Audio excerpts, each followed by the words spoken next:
Hello everyone. आज हम शुरू करने वाले हैं क्वेश्चन नंबर 6। ये आपका फुल फ्लेज क्वेश्चन होगा। इसके पहले के जो हमने क्वेश्चंस किए थे, दैट इज़ क्वेश्चन नंबर 1 से लेकर क्वेश्चन नंबर 5, वो खाली प्रैक्टिस क्वेश्चंस थे, वो कंप्लीट क्वेश्चन नहीं थे। जैसे कि आपको वहाँ पे खाली सब्सक्रिप्शन कैसे दिखेगा सब में, वो आपको शो करना है, या लास्ट के दो हमने क्वेश्चन किए जहाँ पर खाली आपको इनकम एंड एक्सपेंडिचर बनाने कहा था। बट बोर्ड एग्जाम में जो क्वेश्चंस आते हैं, राइट, उसमें आपको income and expenditure as well as balance sheet दोनों ही बनाने होते हैं, राइट। सो यहाँ से वो क्वेश्चन शुरू हो रहे हैं। क्वेश्चन नंबर 6 से लेकर क्वेश्चन नंबर 14 तक जो हम क्वेश्चन अभी कवर करेंगे, ये सारे क्वेश्चंस आपके बोर्ड एग्जाम में इस टाइप के क्वेश्चंस आते हैं। ओके। इसके पहले मैं आपको एक अनाउंसमेंट करना चाहूँगा। हमने एक व्हाट्सएप ग्रुप क्रिएट किया है जहाँ पर हम हमारे यूट्यूब चैनल के जो भी वीडियोस होते हैं उनके अपडेट्स देते हैं। वीडियो के जो हम लेक्चर्स जो ले रहे हैं बीके के और मैथ्स के, वो सब के नोट्स भी अपलोड करते हैं। इसके अलावा हम असाइनमेंट्स भी प्रोवाइड करते हैं। तो जिन लोगों को वो ग्रुप व्हाट्सएप ग्रुप ज्वाइन करना हो, डिस्क्रिप्शन में, वीडियो के डिस्क्रिप्शन में उसका लिंक दिया गया है, आप ज्वाइन कर सकते हैं। ओके। सो शुरू करते हैं क्वेश्चन नंबर 6। राइट, अभी आपको यहाँ से स्टेप्स भी देखने होंगे कि किस तरीके से क्या स्टेप्स हम क्या कर रहे हैं, फॉलो कर रहे हैं सम नंबर 6 के लिए। राइट, और इसके बाद से हम लोग यही स्टेप्स क्या करेंगे, फॉलो करेंगे। जैसे कि मैंने आपको कहा था लास्ट लेक्चर में, सबसे पहले हम लोग सॉल्विंग पार्ट जब देखें तो हम लोग पहले क्या देखते हैं, एडिशनल इन्फॉर्मेशन को स्टडी करते हैं, फिर रिसिप्ट एंड पेमेंट की पोस्टिंग शुरू करते हैं, और उसके बाद एडिशनल इन्फॉर्मेशन में जो एडजस्टमेंट्स दिए गए उनको सॉल्व करते हैं। सो पहले क्वेश्चन देख लेते हैं क्या कहा है। From the following particulars relating to Radhe Krishna charitable hospital Pune, prepare income and expenditure for the year ended 31 March 2020 and balance sheet as on that date. तो यहाँ पर आपको क्वेश्चन में income and expenditure and balance sheet दोनों ही बनाने कहा है। ठीक है। सो आपको रिसिप्ट एंड पेमेंट दिया गया है for the year ended 31 March 2020। तो यहाँ पे जो रिसिप्ट एंड पेमेंट में आपको जो डेट दिया है, ये आपका करंट ईयर का डेट होता है। ठीक है। सो ये रिसिप्ट दिए गए, आपको पेमेंट दिए गए, बट इन्हें हम बाद में देखते हैं। हम पहले क्या करते हैं, हमेशा एडिशनल इन्फॉर्मेशन को देख लेते हैं ताकि मुझे पता चले कि किसके रिलेटेड कोई एडजस्टमेंट्स है, ताकि उन्हें मुझे पोस्टिंग करते समय इनर कॉलम में लिखना होता है। राइट। सो सबसे पहले देखिए यहाँ पे एडिशनल इन्फॉर्मेशन में कहा है सब्सक्रिप्शन ड्यू, बट यहाँ पे ये एडिशनल इन्फॉर्मेशन कुछ अलग तरीके से आपको दिख रहा है। क्यों अलग? बिकॉज यहाँ पे आपको टेबल में दिया है 2 ईयर्स के इन्फॉर्मेशन। जनरली आप additional information, right, adjustment type दिया होता है 1 2 3 4 ऐसा लाइंस में, राइट। बट यहाँ पे आपको ये टेबल में दिया है, इसमें आपको ये क्या मतलब है इसका पहले समझ लेते हैं। सबसे पहले यहाँ पे 1/4/2019 डेट दिया है, देखिए, और दूसरा ये दिया है आपको 31 मार्च 2020। सो ये 31 मार्च 2020, तो ये तो आपका ईयर है, मतलब ये आपका ईयर ख़त्म जब हो रहा है, क्लोज हो रहा है, तब का ईयर है। यानी कि ये जो वैल्यूज़ है आपके क्लोजिंग वैल्यूज़ है। और ये जो है यहाँ पे आपका जब साल शुरू हुआ था 1/4/2019, तो ये आपके क्या है, ओपनिंग वैल्यूज़ है। ये क्या है, आपके ओपनिंग वैल्यूज़। और ओपनिंग के अलावा आप इसे लास्ट ईयर का क्लोजिंग कह सकते हो। क्या कह सकते हो? लास्ट ईयर का क्लोजिंग, बिकॉज लास्ट ईयर का क्लोजिंग ही इस साल का ओपनिंग होगा, राइट। सो यहाँ पे कहा है सब्सक्रिप्शन ड्यू। ड्यू का मतलब होता है आउटस्टैंडिंग। ड्यू का मतलब क्या होता है? आउटस्टैंडिंग। तो यहाँ पे आपको 2 सब्सक्रिप्शन आउटस्टैंडिंग है, एक 310 और एक 350। अब इसका मतलब क्या है, 350 जो है वो करंट ईयर का आउटस्टैंडिंग है, और 310 जो है वो लास्ट ईयर का आउटस्टैंडिंग है। जब हमने कंसेप्ट किया तब मैंने आपको बताया था, राइट, आउटस्टैंडिंग हमेशा हम लोग प्लस करते हैं। तो आपको याद रखना है कि करंट ईयर का जो आउटस्टैंडिंग होता है वो आप प्लस करेंगे। सो ये दोनों ईयर्स में से करंट ईयर कौन सा है मेरा? 31 मार्च 2020। सो मैं इसको क्या करने वाला हूँ? प्लस। तो ये मेरा प्लस होने वाला है। और ये जो लास्ट ईयर का आउटस्टैंडिंग है, राइट, ये क्या करूँगा? माइनस। मुझे कैसे मालूम पड़ा कि आउटस्टैंडिंग है? ड्यू का मतलब क्या होता है? आउटस्टैंडिंग पेंडिंग है, राइट। तो सब्सक्रिप्शन ड्यू मतलब सब्सक्रिप्शन आउटस्टैंडिंग, और लास्ट ईयर का है उसे मैं माइनस करूँगा, करंट ईयर का है उसे मैं प्लस करने वाला हूँ। ओके। उसके बाद बोला है सब्सक्रिप्शन रिसीव्ड इन एडवांस, जिसे आप प्रीपेड से बोलते हो। प्रीपेड एक्सपेंसेस के लिए वर्ड यूज़ किया जाता है, प्री रिसीव्ड बोलते हैं यहाँ पर। सो रिसीव्ड इन एडवांस, प्रीपेड को हम लोग जनरली क्या करते हैं? माइनस। सो करंट ईयर, ये आपका करंट ईयर है, ये आपका लास्ट ईयर। करंट ईयर के लिए आप क्या करते हो? माइनस, और लास्ट ईयर के लिए अपोजिट करोगे, दैट इज़ प्लस। ओके। तो यहाँ पे सब्सक्रिप्शन के लिए सिंपल सा दे दिया है आपको, लास्ट ईयर का और करंट ईयर का आउटस्टैंडिंग भी दे दिए,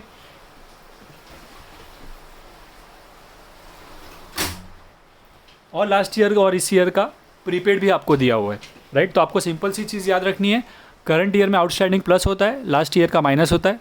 करंट ईयर में प्रीपेड माइनस होता है, लास्ट ईयर का प्लस होता है, राइट। सो इन्हें जब हम लोग सब्सक्रिप्शन लेंगे इनकम साइड में, तो हमें जैसा साइन लिया उस हिसाब से हम लोग प्लस माइनस करेंगे। इसके अलावा इसके सेकेंड इफेक्ट्स की बात करें तो मैंने आपको कहा था कि जो लास्ट ईयर के अमाउंट्स है उनके कोई सेकेंड इफेक्ट नहीं आएंगे, बट जो करंट ईयर के अमाउंट्स है आउटस्टैंडिंग और प्रीपेड, इनका आप सेकेंड इफेक्ट भी दोगे बैलेंस शीट में। ठीक है। अब वो इफेक्ट्स हम लोग बैलेंस शीट में जब एडजस्टमेंट सॉल्व करेंगे तब हम लोग देख लेंगे, ठीक है। सो आगे बढ़े। इसके बाद नेक्स्ट इन्फॉर्मेशन आपको दिया है stock of medicine. Stock of medicine में कहा है 8,000 और 11,000। अब इसका मतलब क्या है? स्टॉक ऑफ मेडिसिन से आपको याद आएगा हमने क्वेश्चन किया है स्टॉक ऑफ स्टेशनरी वाला क्वेश्चन, राइट। तो जब भी वो ऑर्गेनाइजेशन के लिए वो जो चीज़ है वो गुड स्टॉक है, तो उसके लिए उन लोग क्या करते हैं, एक्सपेंडिचर साइड में शो करते हैं। और वहाँ पे हमने एक फॉर्मेट पढ़ा था, that is opening stock plus purchases plus outstanding expense less closing stock, बराबर है। ऐसा आप करते हो, बराबर है। कब करना है आपको? जब वो चीज़ का ओपनिंग स्टॉक और क्लोजिंग स्टॉक आपको दिया होगा। तो ये जो स्टॉक ऑफ मेडिसिन है ये और कुछ नहीं है, आपका ओपनिंग और क्लोजिंग है। स्टॉक ऑफ मेडिसिन साल जब शुरू हुआ 1 अप्रैल को तब कितना था? 8,000। साल ख़त्म हुआ तब कितना था? 11,000। तो ये आपका ओपनिंग स्टॉक है, ये आपका क्लोजिंग स्टॉक है। तो ये हम लोग वो एक्सपेंडिचर साइड में लिखने के लिए हम यूज़ करने वाले हैं, जहाँ पर हम ये फाइंड करेंगे कि इस साल, राइट, ये चैरिटेबल हॉस्पिटल ने कितना मेडिसिन क्या किया है, यूज़ किया है, ठीक है। इसके बाद आपको दिया है estimated value of equipments. Equipment मतलब क्या है? ये बिजनेस के लिए एसेट्स है। इक्विपमेंट क्या है? बिजनेस के लिए एसेट, राइट। कितना है? 15,000। सो ये आपको साल खत्म हुआ तब कितना है वो दिया नहीं है, बट साल शुरू हुआ तब कितना बोला है? 15,000। साल खत्म होगा तब क्या होगा वो आपको फाइंड करना है। सो हम क्या करेंगे, इक्विपमेंट्स हमारे लिए एसेट होता है, तो इसे हम लोग क्या करेंगे, बैलेंस शीट में एसेट में लिख देंगे। बिल्डिंग्स सेम तरीके से एसेट में लिख देंगे।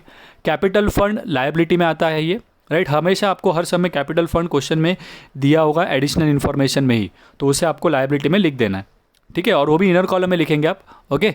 उसके बाद आपको बोला है 10% इन्वेस्टमेंट। अगेन इन्वेस्टमेंट जो है वो आपके लिए क्या है? एसेट है, बराबर है। तो आप इसे एसेट में लिखने वाले हो। बट यहाँ पे आगे देखिए 10% इन्वेस्टमेंट का है, तो ये 10% आपको क्या दिखाता है? इंटरेस्ट जो हमें मिलने वाला है इन्वेस्टमेंट के ऊपर। जब हमने फाइनल अकाउंट्स में ऐसा देखते थे तो हम क्या करते थे, वो 10% हम लोग बैलेंस शीट में इन्वेस्टमेंट में प्लस कर देते थे और इनकम साइड में लिख देते थे इंटरेस्ट ऑन इन्वेस्टमेंट करके, बराबर है। बट यहाँ पर आपको देखिए ये क्वेश्चन में थोड़ा सा चेंज होने वाला है। अगर आप इन्वेस्टमेंट 1 लाख के ऊपर 10% निकालते हो, सो वो आपको देगा अमाउंट 10,000। 1 लाख के ऊपर 10% आप निकालोगे तो अमाउंट कितना आएगा? 10,000। अब ये 10,000 इंटरेस्ट ऑन इन्वेस्टमेंट अगर आपको नहीं मिला है, राइट, हम लोग फाइनल अकाउंट्स में अज्यूम करते थे कि वो इंटरेस्ट हमें मिला नहीं है, तो इसीलिए हम लोग इन्वेस्टमेंट में प्लस कर देते और इनकम साइड में शो कर देते। बट यहाँ पे देखिए आप, अगर आप देखेंगे रिसिप्ट एंड पेमेंट, तो वहाँ पे आपको रिसिप्ट में दिख रहा है कि इंटरेस्ट ऑन इन्वेस्टमेंट 10,000 मिला है। तो ये जो हमने इंटरेस्ट कैलकुलेट किया वो हमें मिल चुका है ऑलरेडी। सो हमें इसको बैलेंस शीट में ऐड करने की ज़रूरत नहीं है। और ये जब आप रिसिप्ट लिखोगे तो ये ऑटोमेटिकली इनकम में तो आने ही वाला है। सो ये इनकम आपको मिल चुका है, इसीलिए यहाँ पे आपको कोई हिडन एडजस्टमेंट नहीं है। समझा मैंने आपको क्या कहा, राइट। अगर मान लीजिए यहाँ पे 10,000 के बजाय 7,000 होता, मतलब आप कैलकुलेट कर रहे हो, आपको कैलकुलेट करके 10,000 के जगह 10% निकाल रहे हो तो 10,000 आ रहा है, बट आपको 7,000 ही मिला है, 3,000 और मिलना चाहिए ना। तो उस केस में आप क्या करते, इस इन्वेस्टमेंट को इनर कॉलम में लिख के उसमें 3,000 प्लस करते और इनकम साइड में आपको लिखना पड़ता आउटस्टैंडिंग इंटरेस्ट ऑन इन्वेस्टमेंट 3,000 करके। बट यहाँ पे क्योंकि पूरा का पूरा 10,000 मिल चुका है, मतलब आपको इसको और कुछ करना नहीं है, राइट। तो आप इस इन्वेस्टमेंट को डायरेक्टली आउटर कॉलम में लिख सकते हो, ओके, राइट। उसके बाद आपको एडिशनल इन्फॉर्मेशन में कहा है प्रोवाइड डेप्रिसिएशन ऑन इक्विपमेंट्स 1,900 और बिल्डिंग पे कितना बोला है? 1,500। तो ये डेप्रिसिएशंस के अमाउंट आपको डायरेक्टली दे दिए। आपको पता है इसके लिए आपको क्या करना है, बैलेंस शीट में से आप माइनस करेंगे एसेट में से और उसे एक्सपेंडिचर साइड में शो करेंगे आप डेप्रिसिएशन ऑन उस एसेट का नाम लिखकर, जिस तरीके से आप फाइनल अकाउंट्स में करते थे, ओके, राइट। अच्छा, अब इसके बाद हमारा सम सॉल्विंग करते हैं। तो इसके पहले हम लोग क्या करते थे, क्वेश्चन में हमने क्या किया था, डायरेक्टली रिसिप्ट एंड पेमेंट से पोस्टिंग शुरू करते थे। बट अभी हमें पैटर्न चेंज करना है। क्यों चेंज करना है? बिकॉज अभी ये सम्स में हम लोग बैलेंस शीट भी बनाने वाले। लास्ट क्वेश्चन नंबर 4 और 5 जब हमने किए तब उसमें हमने क्या किया था, रिसिप्ट एंड पेमेंट से पोस्टिंग शुरू कर देते थे। क्यों? बिकॉज वहाँ पे बैलेंस शीट बनाना ही नहीं होता था। बट यहाँ पे आपको बैलेंस शीट बनाना है ना, तो इसके बाद से आप हर क्वेश्चन में याद रखिएगा कि आप शुरू करेंगे तब क्या करना है आपको, एडिशनल इन्फॉर्मेशन में जो आपको एसेट्स या लायबिलिटी दिए है, मतलब जो बैलेंस शीट में जाने वाले आइटम्स है, उन्हें आप पहले लिख दीजिए बैलेंस शीट में और उसके बाद आप रिसिप्ट एंड पेमेंट से पोस्टिंग शुरू करें, फिर आप एडजस्टमेंट्स को सॉल्व करें, ओके। सो शुरू करते। अभी आपके पास ये क्वेश्चन नहीं रहेगा सामने, नेक्स्ट स्लाइड में जब मैं शुरू करूंगा तो सोल्यूशन होगा हमारे सामने। तो क्वेश्चंस के लिए प्लीज़ आप टेक्स्ट बुक्स अपने हाथ में ले लीजिए, राइट। सो टेक्स्ट बुक में देखकर हम लोग एक एक क्या करेंगे, सॉल्विंग शुरू करेंगे, ओके। सो मैं आपको टाइम दे रहा हूँ, थोड़ा सा टेक्स्ट बुक आप रेडी कर ले।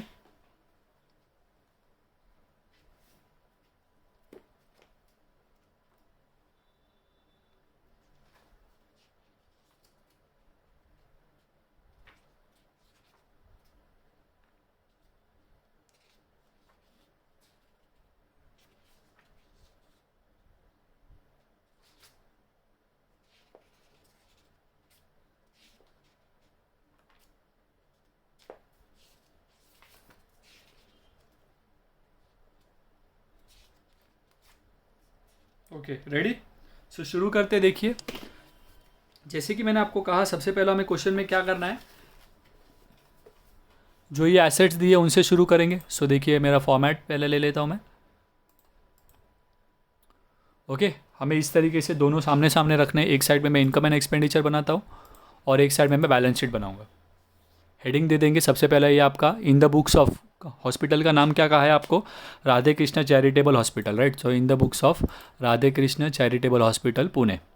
ओके यहाँ पे अकाउंट का नाम लिखेंगे, that is income and expenditure account for 31 March 2020। इसके बाद आपके यहाँ पर बैलेंस शीट आ जाएगा। So balance sheet as on 31 March 2020।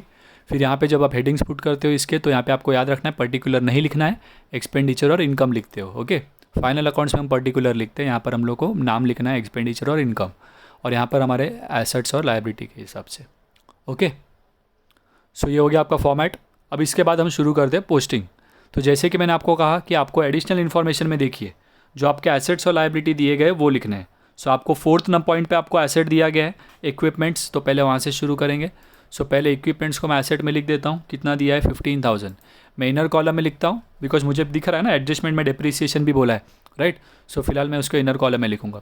उसके बाद नेक्स्ट है आपका बिल्डिंग्स 40,000, तो मैं कुछ जगह छोड़ के बिल्डिंग्स लिख रहा हूँ 40,000।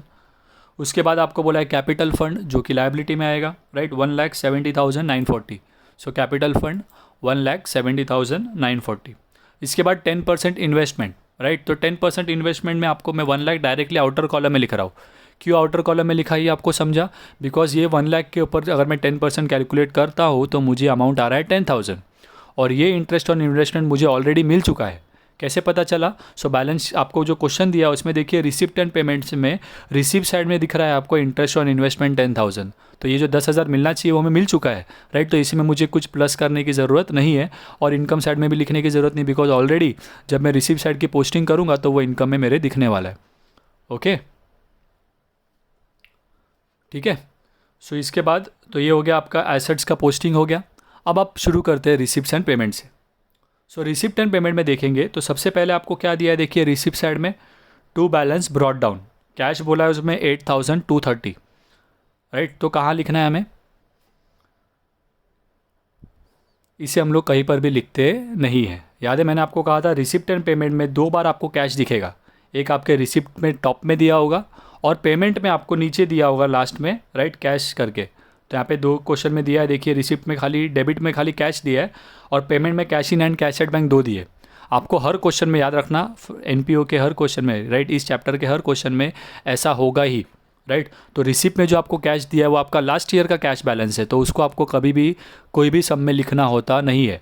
पेमेंट में जो आपको कैश दिया है वो आपको शो करना होगा बैलेंस शीट में, राइट। तो हर सम में रिसिप्ट में जो हमें स्टार्टिंग में जो बैलेंस ब्रॉट डाउन दिया है we have to ignore it, हम उसे इग्नोर कर देंगे, उसका हमें कुछ भी करना होगा नहीं, ठीक है। उसके बाद देखिए नेक्स्ट क्या बोला है, रिसिप्ट में सब्सक्रिप्शन बोला है 52,000। सो सब्सक्रिप्शन कहाँ पर आएगा, इनकम में, राइट। अगर आपने कंसेप्ट का वीडियो देखा होगा, याद रहेगा, रिवाइज किया होगा, तो आपको मैंने बताया था कि रिसिप्ट साइड के जो भी आइटम्स है वो 2 जगह पे जाएंगे, या तो इनकम में जाएगा या तो लायबिलिटी। उसी तरीके से जो पेमेंट में सारे आपको आइटम्स दिख रहे हैं वो या तो एक्सपेंडिचर में जाएंगे या तो फिर एसेट में जाएंगे। ओके ठीक है, तो शुरू करते हैं। रिसिप्ट पहले सब्सक्रिप्शन की बात कर रहा था मैं, आपको अमाउंट दिया था 52,000। मैं इसे इनर कॉलम में लिख रहा हूँ बिकॉज एडिशनल इन्फॉर्मेशन में हमने देखा है ना, ड्यू है और प्री रिसीव्ड इन एडवांस के हमें अमाउंट्स दिए गए, तो वो सारे मैं यहाँ पे एडजस्ट करूँगा जब एडजस्टमेंट सॉल्व करूँगा, राइट। तो फिलहाल मैं जगह छोड़ देता हूँ थोड़ी और फिर नेक्स्ट आइटम लिखता हूँ डोनेशन।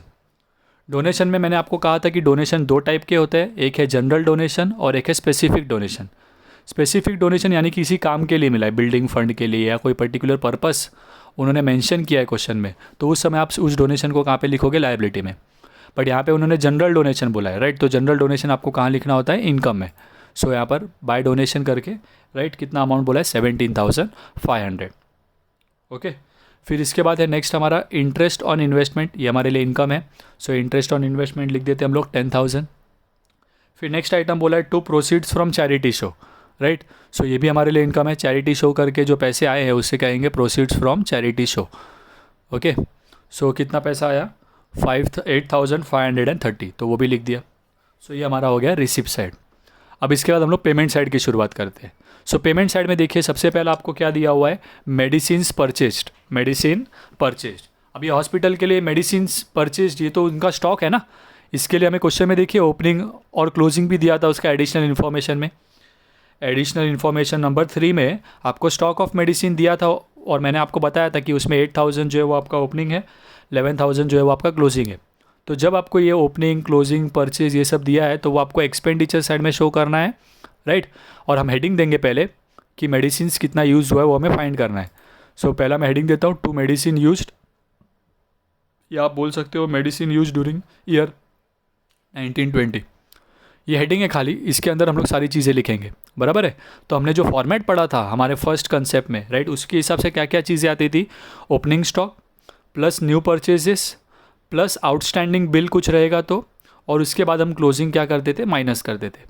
तो वो ये आपका फुल फॉर्मेट था। बट सम्स में जितनी चीज़ें आई हैं आपको वही लिखनी है। जैसे कि सम में यहाँ पे आपको ओपनिंग दिया है मेडिसिन का स्टॉक का, राइट, एडिशनल इन्फॉर्मेशन नंबर 3 में, राइट। तो आप पहले वो लिखेंगे ओपनिंग स्टॉक 8,000। फिर यहाँ पे जब आप पेमेंट कर रहे हो तो उसमें फर्स्ट आइटम दिया है आपको मेडिसिन परचेस्ड, राइट, 41। सो परचेज करके लिख देता हूँ मैं 41। अब यहाँ पे पूरे सब में आपको एडिशनल इन्फॉर्मेशन में कहीं पर भी ऐसा दिखा नहीं है आउटस्टैंडिंग मेडिसिन बिल करके, बराबर है, किधर भी आपको ऐसा बोला नहीं है। तो इसलिए आप वो पार्ट को छोड़ देंगे, डायरेक्टली आप क्या करोगे, माइनस क्लोजिंग स्टॉक। बट इसके पहले इनका टोटल ले लेते हैं, तो 8 + 41 कितना हो जाएगा, 49। और इसमें से आप क्लोजिंग स्टॉक माइनस करेंगे जो कि आपको अगेन एडिशनल इन्फॉर्मेशन में दिया है 11,000। ओके, अच्छा, अब यहाँ पे आपको ध्यान रखना है कि ओपनिंग स्टॉक ये तो लास्ट ईयर का है तो इसका सेकंड इफेक्ट नहीं आएगा। परचेज आपको रिसिप्ट एंड पेमेंट में दिया है, रिसिप्ट एंड पेमेंट के एक ही इफेक्ट आते हैं। क्लोजिंग स्टॉक ये आपका करंट ईयर का क्लोजिंग स्टॉक है, राइट, तो इसका आपको सेकंड इफेक्ट शो करना होगा। ओके, कहाँ पर आएगा, बैलेंस शीट में एसेट में स्टॉक ऑफ मेडिसिन करके कितना, 11,000। तो यहाँ पे बैलेंस शीट में लिख देंगे हम लोग स्टॉक ऑफ मेडिसिन 11,000। क्लियर हुआ आपको, तो ये याद रखना है, राइट। और इसमें से फिर हम लोग 49 में से माइनस करते तो आ जाएगा 38,000। क्लियर हुआ। तो यहाँ पे हमने वो स्टॉक ऑफ मेडिसिन रिलेटेड जो एडजस्टमेंट था वो भी साथ में ही सॉल्व कर लिया, बिकॉज यहाँ पे मैं एक्चुअली पेमेंट साइड की पोस्टिंग कर रहा था, बट मेडिसिन परचेज पोस्टिंग करने के लिए मुझे ये सारी चीज़ें ऑलरेडी लिखनी पड़ेंगी, राइट। जब तक मैं 8,000 लिखूंगा नहीं तब तक ये प्लस नहीं कर सकता हूँ, इसीलिए मैंने इसको अभी सॉल्व कर दिया। ठीक है, क्लियर है आपको ये। इसके बाद देखिए नेक्स्ट आपको दिया एक्सपेंसेस में, पेमेंट में दिया है आपको जनरल एक्सपेंसेस 1050। इसके बारे में एडजस्टमेंट में कुछ बोला नहीं है तो हम लोग डायरेक्टली आउटर कॉलम में लिख देते हैं 1050। इसके बाद सैलरीज दिया है आपको 23,500, इसके बारे में भी कोई एडजस्टमेंट नहीं है तो 2 सैलरीज 23,500। उसके बाद आपको बोला है स्टेशनरी, राइट, कितना 2,000, तो उसको भी डायरेक्टली बाहर लिख दिया। अब आप बोलेंगे सर यहाँ पे स्टेशनरी में क्यों नहीं ओपनिंग स्टॉक प्लस परचेज करके फिर क्लोजिंग माइनस किया, बराबर है, क्योंकि यहाँ पे देखिए ये सम जो है वो एक मेडिसिन हॉस्पिटल का है तो इसके लिए स्टॉक स्टेशनरी नहीं रहने वाला, और हमें क्वेश्चन में स्टेशनरी का ओपनिंग क्लोजिंग ये सब दिया भी नहीं है तो हम लोग इस तरीके से उसको नहीं लेंगे, राइट। इसको सादा स्टेशनरी समझा जाएगा और इस तरीके से एक्सपेंस बोल के शो करेंगे। ओके, उसके बाद आपको बोला है एक्सपेंसेस ऑन चैरिटी शो, तो ये एक्सपेंस है आपके लिए, तो डेबिट साइड में लिखेंगे 550, राइट, एक्सपेंडिचर में लिख दिया। फिर सर्जरी एंड डिस्पेंसरी एक्सपेंसेस कितना बोला है 4,200, सो इसको भी लिख देते हैं सर्जरी एंड डिस्पेंसरी एक्सपेंसेस 4,200। उसके बाद इक्विपमेंट बोला है आपको, सो इक्विपमेंट आपके लिए खर्चा नहीं है, इक्विपमेंट आपका एसेट है, राइट। तो जब भी आपको पेमेंट में कोई एसेट दिया है तो आपको उसको बैलेंस शीट में ही लिखना है। ओके, अगर पहले से वो एसेट का नाम दिया गया तो उसमें आप प्लस कर दीजिए, और अगर नहीं दिया तो उसको अलग से लिखेंगे, राइट। फॉर एग्जांपल अगर फर्नीचर बोला होता तो पहले से कोई फर्नीचर नहीं है तो मैं फर्नीचर करके लिख दूंगा, बट यहाँ पे अभी इक्विपमेंट बोला है और इक्विपमेंट हमारे पास पहले से है लास्ट ईयर का 15,000 रुपया, और अभी इक्विपमेंट्स कितना बोला है पेमेंट साइड में आपको 10,000। दैट मीन्स कि पिछले साल हमने 15,000 रुपये का इक्विपमेंट्स था हमारे पास और अभी हमने 10,000 का नया परचेज़ किया तो वो इसमें ऐड हो जाएगा परचेजेस करके 10,000। तो कुल मिलाकर अभी हमारे पास इक्विपमेंट कितने हैं, 25 और 10, सॉरी 15 और 10, टोटल कितने इक्विपमेंट्स है, 25,000 के इक्विपमेंट्स हमारे पास है। क्लियर हुआ, मतलब समझा आपको ये। ओके, सो इस तरीके से पेमेंट में जब आपको कोई एसेट दिया है तो उसे आपको बैलेंस शीट में अगर पहले से दिया गया है तो उसमें ऐड कर दीजिए, अगर नहीं दिया है तो आप एसेट में लिख देंगे उसे। ठीक है, अब मैं 25 को इनर में ही रख रहा हूँ कॉलम में, क्यों, क्योंकि हमें पता है डेप्रिसिएशन निकालना है उसका। ठीक है, सो ये हो गया हमारे इक्विपमेंट्स तक का। उसके बाद देखिए पेमेंट में आपको दिया है बैलेंस कैरिड डाउन। क्या दिया है? Balance carried down. तो ये हमारा अभी का कैश इन हैंड और कैश एट बैंक है, तो उसे मैं बैलेंस शीट में लिख देता हूँ। एसेट में कैश इन हैंड कितना बोला है? 960, और कैश एट बैंक कितना बोला है? 13,000, तो वो लिख देते हैं। क्लियर हुआ? सो इस तरीके से आपको राइट जो cash in hand cash at bank payment side में दिया है वो लिखना होता है, और रिसिप्ट साइड में जो cash in hand cash at bank अगर दिया है तो उसे आप हमेशा इग्नोर करेंगे। क्लियर हुआ? तो ये हो गई हमारे रिसिप्ट एंड पेमेंट साइड की पोस्टिंग्स कंप्लीट। अब हम लोग एडजस्टमेंट्स सॉल्व करते हैं राइट, एक एक करके। सो एडिशनल इन्फॉर्मेशन में देखिए, सबसे पहला एडिशनल इन्फॉर्मेशन आपको दिया है सब्सक्रिप्शन ड्यू, और ड्यू का मतलब मैंने कहा आपको आउटस्टैंडिंग। ड्यू का मतलब क्या कहा मैंने आपको? आउटस्टैंडिंग। सो ड्यू मतलब आउटस्टैंडिंग है, तो 310 जो है वो आपका लास्ट ईयर का है, और 350 जो है आपको अमाउंट दिया गया वो इस ईयर का है। और मैंने आपको बताया 350 हम लोग प्लस करेंगे, करंट ईयर का आउटस्टैंडिंग प्लस होता है, लास्ट ईयर का आउटस्टैंडिंग दैट इज़ 310 रुपीज़ जो है वो आपको माइनस करना है। तो पहले मैं माइनस वाला ले लेता हूँ राइट, तो मैं लेस कर देता हूँ जो करना है मुझे। आउटस्टैंडिंग सब्सक्रिप्शन लास्ट ईयर का है राइट, 18-19 का। सो मैं 18-19 का सब्सक्रिप्शन दैट इज़ 310 माइनस कर देता हूँ। इसका सेकेंड इफेक्ट नहीं आएगा बिकॉज ये लास्ट ईयर का अमाउंट है, बराबर? ठीक है। उसके बाद 350 जो है वो मुझे ऐड करना है, बराबर है? तो मैं पहले लेस वाले ले लेता हूँ, फिर मैं ऐड करते समय 350 का ये इफेक्ट शो करूँगा। ओके। इसके बाद लेस वाले और कौन से देखिए, तो सब्सक्रिप्शन रिसीव्ड इन एडवांस में 150 जो है वो मेरा करंट ईयर का प्रीपेड है, प्री रिसीव्ड है। 150 जो है वो मेरा करंट ईयर का प्री रिसीव्ड है राइट। सो करंट ईयर के लिए प्री रिसीव्ड क्या करते हो आप? माइनस करते हो, तो वो मैं लिख देता हूँ। सो pre received subscription current year मतलब करंट ईयर में मिला है बट है वो नेक्स्ट ईयर का पैसा, बराबर? कितना अमाउंट? 150, तो वो हमें माइनस करना है, बराबर? और ये करंट ईयर के लिए प्रीपेड है ना, प्री रिसीव्ड है, पहले से मिल गया है। तो इनकम अगर हमें पहले से मिल गया तो वो लायबिलिटी में शो करेंगे। सो बैलेंस शीट में लायबिलिटी में शो करते हैं हम लोग राइट। कितना? 150। अब इसका सेकेंड इफेक्ट क्यों शो किया? बिकॉज ये करंट ईयर के लिए प्रीपेड है, बराबर? इसका नहीं किया था बिकॉज ये लास्ट ईयर का आउटस्टैंडिंग था। सो अब ये दोनों अमाउंट्स हम लोग माइनस कर देते हैं 52,000 में से, तो वो हमें देगा 51,540। अब इसमें हम लोग ऐड वाले देखते हैं। तो जैसे कि हमने देखा सब्सक्रिप्शन ड्यू में जो हमारा करंट ईयर का सब्सक्रिप्शन था 350, पहले हमें वो ऐड करना है। सो आउटस्टैंडिंग सब्सक्रिप्शन करंट ईयर 1920 का कितना है? 350, और ये करंट ईयर का अमाउंट है राइट। सो करंट ईयर का आप सेकेंड इफेक्ट दोगे। सब्सक्रिप्शन मिलने का बाकी है आउटस्टैंडिंग, बराबर है? तो ये एसेट में आएगा। सो आउटस्टैंडिंग सब्सक्रिप्शन कितना आ जाएगा? 350। अब इसके बाद बचा आपका 600 rupees, that is pre received है आपका राइट, लास्ट ईयर का। सो जनरली आप प्री रिसीव्ड माइनस करते हो, बट लास्ट ईयर का प्री रिसीव्ड है तो उसको प्लस करना है आपको। सो आप प्लस कर देते हैं यहाँ पे 600 राइट, लास्ट ईयर 18-19 600। बट इसका सेकेंड इफेक्ट नहीं आएगा बिकॉज ये लास्ट ईयर की अमाउंट है। अब 51,540 में जब आप ये दो अमाउंट को ऐड कर देते हो तो वो आपको फाइनल अमाउंट देगा, दैट इज़ 52,490। क्लियर हुआ आपको ये?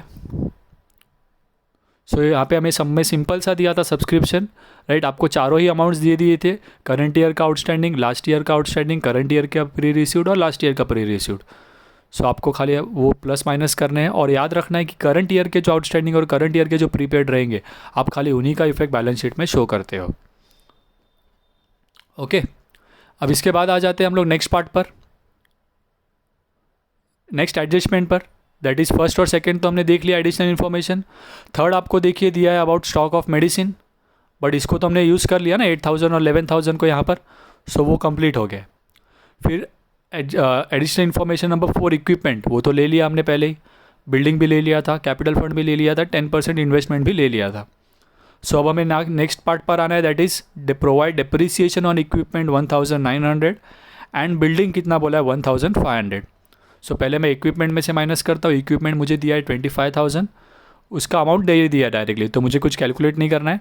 लेस डिप्रिसिएशन आ जाएगा डायरेक्टली 1,900, और ये 1,900 का सेकेंड इफेक्ट मैं एक्सपेंडिचर में शो करूँगा टू डिप्रिसिएशन ऑन इक्विपमेंट्स 1,900।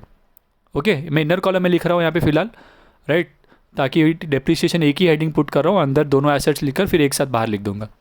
अगर आपको डिप्रिसिएशन इक्विपमेंट करके बाहर लिखना है, फिर वापस से डिप्रिसिएशन और बिल्डिंग करके बाहर लिखना है तो भी चलेगा। ठीक है। सो ये इक्विपमेंट का हुआ, तो यहाँ पे माइनस कर देते हैं 25,000 में से 1,900, 23,100 आ जाएगा। ठीक है। इसके बाद बिल्डिंग का डिप्रिसिएशन आपको कहा है 1,500, सो बिल्डिंग में से माइनस करते हैं 1,500 और इसका 1500 का सेकेंड इफेक्ट यहाँ पे लिख देते हैं, बिल्डिंग का कितना है 1500। ये टू डेप्रिसिएशन मैंने खाली कॉमन हेडिंग रखा है, ये दोनों एसेट्स लिखे, इनका टोटल फिर मैं बाहर लिख दूंगा। ओके, सो पहले मैं यहाँ पे माइनस कर देता हूँ, 40,000 में से 1500 माइनस करूँगा, सो 38,500। उसके बाद ये दोनों को ऐड करके हम लोग लिख देते तो वो आ जाएगा 3,400। क्लियर है आपको ये? सो ये हो गया हमारा डेप्रिसिएशन एडजस्टमेंट भी कंप्लीट। तो यहाँ पे हमारे सारे एडजस्टमेंट क्या हो जाते हैं इस क्वेश्चन के, कंप्लीट हो जाते हैं। सो हमें इसके बाद क्या करना है, क्लोजिंग करना है। क्लोजिंग करते समय हम लोग राइट पहले याद रखेंगे हमेशा कि हमें क्लोज करते समय पहले चेक करना है कि सारे इनर कॉलम के अमाउंट्स को आपने आउटर कॉलम में लिखा है या नहीं, ताकि कोई मिस ना हो जाए। राइट, तो यहाँ पे देखिए हमने बाहर ले लिया है, ये भी बाहर ले लिया है, ये एक सब्सक्रिप्शन का पार्ट बाहर आ गया है, बाकी तो सब बाहर ही थे। यहाँ पर कैपिटल फंड बाद में लिया जाएगा बाहर, ये बाहर ही है, ये वाले पार्ट को बाहर ले लिया, ये भी बाहर ले लिया, ये सारे बाहर है। ठीक है, तो एक बार चेक कर लेना आपको, फिर आप शुरू करेंगे टोटलिंग करना। टोटलिंग आपको पता है फाइनल अकाउंट जैसे ही टोटल करना है, पहले आप क्रेडिट साइड की टोटल कर लीजिए, फिर डेबिट साइड की टोटल कर लीजिए। दोनों साइड में जो टोटल बड़ा होगा राइट, वो टोटल आपको दोनों जगह पर लिख देना है। फिर जो जगह पे बैलेंस कम है राइट, तो उस समय वहाँ पे आपको क्या आएगा, बैलेंसिंग फिगर आएगा। जैसे कि अगर डेबिट साइड ज़्यादा है क्रेडिट साइड कम है तो बैलेंस इधर आएगा, अगर डेबिट साइड ज़्यादा है क्रेडिट साइड कम है तो बैलेंस इधर आएगा। सो इस समय डेबिट क्रेडिट साइड बड़ा है, इस सब में अगर आप टोटल करते हो राइट, डेबिट साइड का टोटल निकाल के चेक करें, क्रेडिट साइड का टोटल निकाल के चेक करें, क्रेडिट साइड का जो टोटल है वो ग्रेटर है तो वो मैं दोनों जगह पे लिख देता हूँ। ओके, 88,520, और यहाँ पर मुझे बैलेंस मिलेगा 15,820, क्योंकि डेबिट साइड का टोटल कम है। तो इस अमाउंट में से मैं डेबिट साइड का वो टोटल माइनस करता हूँ तो मुझे ये बैलेंस पता चलेगा। अब ये बैलेंस जो आया है इसे मुझे क्या लिखना है, फाइनल अकाउंट्स में हम नेट प्रॉफिट लिखते थे, बट यहाँ पे हमें याद रखना है कि हम नेट प्रॉफिट नहीं लिखेंगे। और कई सारे बच्चे बोलते हैं कि सरप्लस लिखते हैं, सर सरप्लस होता है वो बराबर है, बट हमें यहाँ पे लिखते हैं, हमें सरप्लस नहीं लिखते, हम उसे क्या लिखते हैं, इसी वर्ड्स में लिखेंगे, to excess of income over expenditure. Excess मतलब ज़्यादा, क्या ज़्यादा है, इनकम किससे, एक्सपेंडिचर से। यहाँ पर जब बैलेंस आएगा तो एक्सपेंसेस ज़्यादा है, तो यहाँ पे लिखते समय क्या लिखेंगे, to excess of expenditure over income. Okay, so यहाँ पे इसका मतलब सरप्लस ही होता है, बट यहाँ पे वर्ड सरप्लस नहीं लिखा जाता, यहाँ पे आपको इस तरीके से लिखना होता है। ठीक है, और फिर इस अमाउंट को आप कैपिटल फंड में प्लस करते हो। अगर यहाँ पे आता तो कैपिटल फंड में से माइनस किया जाएगा, यहाँ पर बैलेंस है तो वो प्लस हो जाएगा बिकॉज ये सरप्लस है। और यहाँ पर लिखते समय आप सरप्लस लिख सकते हो राइट। अमाउंट ले लेंगे हम लोग 15,820। अभी 15,820 हम लोग इसमें प्लस कर देते हैं, सो ये हमें मिल जाएगा 1,70,000, सॉरी ऐड करने पर हमें मिलेगा 1,86,760। ठीक है, सो अब हम लोग लायबिलिटीज़ की टोटल कर लेंगे, फिर एसेट्स के सारे टोटल कर लेंगे, और यहाँ पे हमारा टोटल क्या होना चाहिए, टैली होना चाहिए, सेम आना चाहिए। ओके, सो वो आ जाएगा 1,86,910। क्लियर हुआ आपको? सो इस तरीके से ये क्वेश्चन यहाँ पे कंप्लीट हो जाता है। स्टेप्स देखिए, मैं वापस से आपके लिए रिपीट करता हूँ। सबसे पहले मुझे याद रखना है कि एडिशनल इन्फॉर्मेशन में जो एसेट्स दिए, जो एसेट्स और लायबिलिटीज़ दिए, सबसे पहले मैं उनकी पोस्टिंग करता हूँ बैलेंस शीट में। फिर मैं रिसिप्ट्स एंड पेमेंट से शुरुआत करता हूँ पोस्टिंग करना, फिर मैं line two wise additional information में जो एडजस्टमेंट दिए उन्हें सॉल्व करता हूँ, और लास्ट में मैं क्लोजिंग शुरू करता हूँ। ठीक है, सो और एक चीज़ यहाँ पे मैं बताना चाहूँगा आपको कि यहाँ पे इनकम और एक्सपेंडिचर और बैलेंस शीट जो हमने बनाया है राइट, उसमें देखिए हमने नीचे जगह छोड़ी है, बिकॉज ये फाइनल अकाउंट से देखिए लेंथ कम है, फाइनल अकाउंट से ये सम्स क्या है, छोटे हैं। सो ये एक्चुअली आपके लिए स्कोरिंग होने वाला है ये चैप्टर, बिकॉज फाइनल अकाउंट लेंदी है, बट ये जो है वो आपका क्या है, क्वेश्चन शॉर्ट रहेगा राइट, आपका सॉल्यूशन आपको छोटा रहेगा तो इजीली कंप्लीट हो जाएगा, और इसमें कोई ज़्यादा ट्विस्ट भी नहीं है। बिकॉज फाइनल अकाउंट में अगर आप देखेंगे तो आपको नहीं करके टोटल 20 से 22 एडजस्टमेंट्स थे, बट यहाँ पर आपको नंबर ऑफ एडजस्टमेंट बहुत ही कम है। तो जो आपका थोड़ा सा पार्ट जो आपको कॉम्प्लिकेट करेगा दैट विल बी सब्सक्रिप्शन। तो जो भी सम्स आएंगे उसमें अगर आपको सब्सक्रिप्शंस निकालने आ रहा है राइट, तो आपका समझिए चैप्टर ऑलमोस्ट कंप्लीट है। ठीक है, तो हर चैप्टर में हर सम में हम जब करेंगे तो आप सब्सक्रिप्शन वाले पार्ट को अच्छे से समझ लीजिए, बाकी सब चीज़ें सेम ही रहने वाली है। ओके, अच्छा ये जो नीचे की जगह मैंने आपको कही है वो हमेशा आप छोड़िए, ताकि आप 75 to 80% पेज ही कवर करो। नीचे हम लोग क्या कर सकते हैं, एडजस्टमेंट्स कर सकते हैं। ठीक है, सो एडजस्टमेंट्स के लिए हम लोग जगह छोड़ेंगे, सॉरी वर्किंग नोट्स करेंगे राइट। तो वर्किंग नोट के लिए क्या करेंगे, वर्किंग नोट के लिए जगह नीचे छोड़ा जाएगा। ओके, सो ये हमारा फर्स्ट सम था, इसीलिए मैंने थोड़ा सा आपको बहुत ही एक एक चीज़ें डिटेल में बताई। सो आज हम लोग एक ही सम करेंगे, नेक्स्ट लेक्चर में हम लोग क्वेश्चन नंबर 7 के साथ शुरू करेंगे। अच्छे से आप पहले का कंसेप्ट रिवाइज करके आइएगा, और अगर आपको ये वीडियो पसंद आया है, हमारे लेक्चर्स आप पसंद करते हो, तो अपने ये लेक्चर्स अपने बाकी फ्रेंड्स के साथ भी शेयर करें।